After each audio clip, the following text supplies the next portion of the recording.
अब जो नहीं जानते, अभी से मेरा चैनल है, उसके ऊपर ओके करो, सब्सक्राइब करो और मेरे से जुड़े रहो। वो आम का वृक्ष था उसके पास में और हाथ में पत्थर था। जाके मैया को पकड़ा और लाके राजा साहब के चरणों में डाला के इस बुढ़िया ने तुम्हारे को पत्थर मारा, कौन सी सजा दी जाए। राजा बड़ा विवेकी था साहब। विवेकी आदमी थोड़ा फैसला डिस्टेंस का लेते हैं, अलग फैसले लेते हैं। उन्होंने बोला माँ मैंने आपका कुछ भी नहीं बिगाड़ा, तो मेरे को पत्थर क्यों मारा आपने? कि राजा साहब मैंने आपको नहीं मारा, मेरा बच्चा 3-4 दिन से भूखा था, खाने को कुछ नहीं मिल रहा था, तो मैं जो एक आम दिखाई दिया तो मैंने उस आम को पत्थर लगा, आम को नहीं लगा, वो पत्थर आपको लग गया। राजन नीचे उतरे और सारे मंत्रियों को बोला कि इस मैया को जितना धन दौलत चाहिए इसको दे दीजिए। सारे मंत्रियों ने बोला क्या राजा साहब आपको पत्थर मारा, आपको मतलब सिर पे चोट लग गई फिर भी इनको धन दौलत दे रहे। अरे के पगलों, जिस आम को ये पत्थर मार रही थी वो इसे पत्थर नहीं दे रहा था, वो फल दे रहा था। और मैं तो इस नगरी का राजा हूं, मैं मेरी प्रजा के साथ मैं अन्याय कैसे कर सकता हूं? ये ध्यान रखना।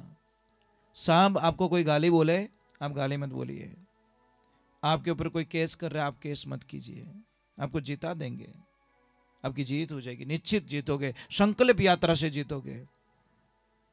एक तो आपके प्लान चौपट मत करो, सब गुप्त में रखो। आपके कोई भी प्लान हो वो शेयर मत कीजिए, आपके प्लान गुप्त में होना चाहिए। जितना गुप्त में रखोगे उतनी आप आगे बढ़ो। आप तो क्योंकि यारी शरण में बैठा हूं,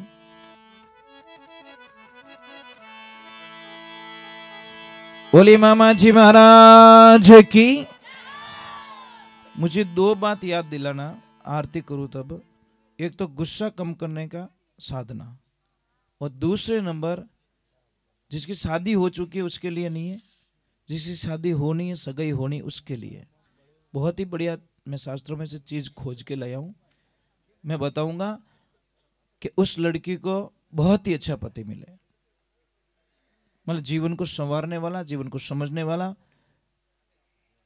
और देखो पुराणों की बातें झूठी तो नहीं हो सकती साहब, मानो तो और नहीं मानो तो राम राम। मैं आपको बताऊंगा कि एक अच्छा पति, नेक पति और अच्छा लड़का आपको कैसे मिलेगा, जिसकी सगाई नहीं हुई, इसके अब हो गई नहीं, वो प्लानिंग मत करना। अभी जिसको हो गई ना तो वो तो फालतू लपड़ो कर ही मत। जिसको नहीं हुआ है तो शिव पुराण की बात बताऊंगा, मेरे मन की कहानी नहीं है, शिव पुराण में स्पष्ट लिखा है, वो मैं आपको बताऊंगा। क्योंकि मैं शास्त्र में पढ़ता हूं, मैं आपको शेयर करता हूं। आप इतना लोग बैठा, मैंने एक प्रश्न का उत्तर दे दो, शंकर भगवान के शिवलिंग की पूजा किस दिशा में बैठ के करनी चाहिए?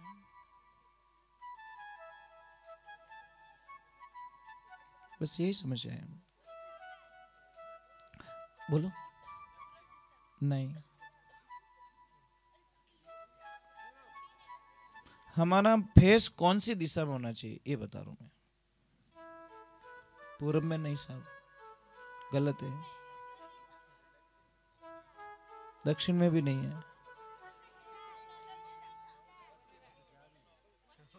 मतलब उत्तर दिशा वाले ओके हैं, पश्चिम वाले गलत हैं, पूर्व वाले गलत है, दक्षिण वाले गलत है। अब मैं इसका रीजन बता लेता हूं। शिव पुराण में स्पष्ट उत्तर दिया गया। सूत जी महाराज कहते हैं, उनको प्रश्न किया गया कि शिवलिंग की पूजा हम कैसे करें। ऋषियों ने प्रश्न किया, तब उन्होंने कहा कि भाई आप उत्तर दिशा में बैठ के आप पूजा नहीं कर सकते। उत्तर में मैया पार्वता विराजमान है, वाम भाग में। आप पूर्व दिशा में नहीं बैठ सकते, पूर्व सन्मुख होता है, मतलब एकदम हम ही बैठ भगवान की पूजा नहीं करिया करें। पश्चिम दिशा में आप बैठ नहीं सकते, पश्चिम में शिव जी की पीठ होती है। दक्षिण दिशा एक खाली रखी है, दक्षिण दिशा में बैठ के उत्तर मुंह करके शिवलिंग की पूजा होनी चाहिए, ये ध्यान रखें।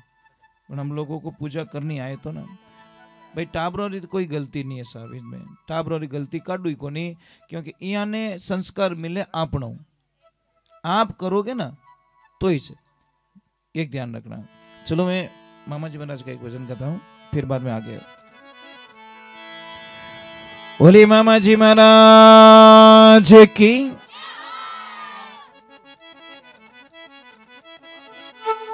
इतना कर रहा हूं कि घर में कभी भी पैरों को घिस के ना चले। मतलब चप्पल घिसो ना आप, ये इतना अशुभ माना गया जिसकी कल्पना नहीं है। मत घिसिए आप। कई लोग बोलते कि सोया था, सोते सोते ये मर गया। आपको पता है ये हार्ट अटैक क्यों आता है? हम गलत दिशा में सिर करके सोते हैं, गलत दिशा में। एक तो उत्तर दिशा रे माने कदीस आपका सिर मतलब सिराना नहीं होना चाहिए, और एक पश्चिम दिशा में। उत्तर दिशा में जो भी सिर करके सोता है उसकी खून की स्पीड इतनी तीव्रता से बढ़ जाती है, और दिमाग के अंदर तो बहुत पतली पतली नसें होती हैं, और कभी कभी ब्रेन हेमरेज हो जाता है। दूसरे नंबर, हाँ, उत्तर दिशा में नहीं करना चाहिए, पश्चिम दिशा में। सिर हमारा या तो पूर्व दिशा में या दक्षिण दिशा में। समझ में आई? दूसरे नंबर, मैं बच्चों से प्रार्थना कर रहा हूं, आपके मेमोरीज बढ़ाने के लिए सबसे पहले का करना पड़ेगा। एक तो मॉर्निंग में जब जल्दी उठो, सुबह जल्दी उठो। सुबह का 4:24 से 6 बजे तक का टाइम इतना ताकतवर बताया है जिसकी आप कल्पना नहीं कर सकते। जो 32 दिन में पढ़ा हुआ याद नहीं रहता, वो सुबह ब्रह्म मुहूर्त में पढ़ने से याद रह जाता है। समझ में आ रही? अपो कितना बेगा उठो बेटा। आपको पता है जब सूर्य नारायण निकल जाते हैं ना, उसके बाद तो स्नान करना भी शास्त्रों में पाप बताया गया है। पर आप तो हिना नहीं 11 बजे करो।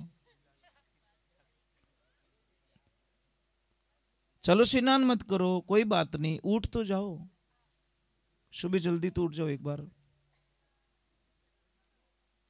हम तो भाई कितनी भी अगर नींद आ रही, कुछ भी हो जाए, सुबह का समझौता तो नहीं करते भाई।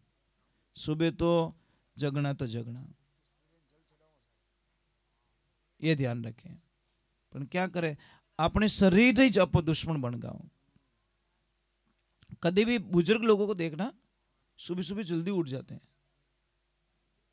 मतलब पता नहीं, इनको उठाने की जरूरत भी नहीं पड़ती। और घर में माने आपने उठाने की जरूरत पड़े?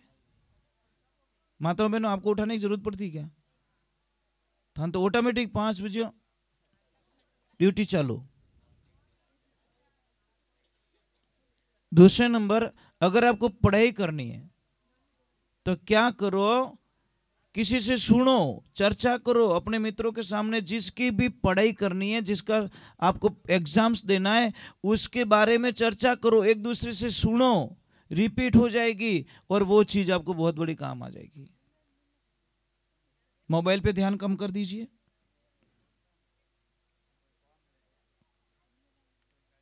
आज